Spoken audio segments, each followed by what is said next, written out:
YCP ముఖ్య నేత arrest.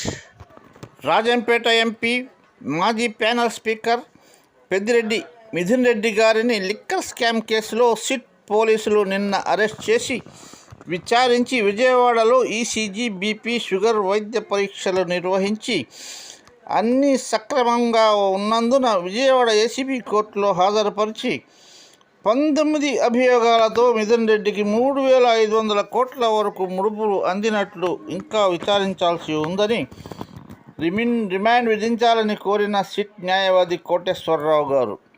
Mithun Reddy arrest పద్ధతి ప్రకారం జరగలేదని, అక్రమంగా అరెస్ట్ చేశారని వాదించిన మిథున్ రెడ్డి తరఫున లాయర్ ఇరు వాదనలు విన్న ఏసీబీ కోర్టు ఆగస్టు 1వ తేదీ వరకు రిమాండ్ విధించిన ఏసీబీ కోర్టు న్యాయమూర్తి.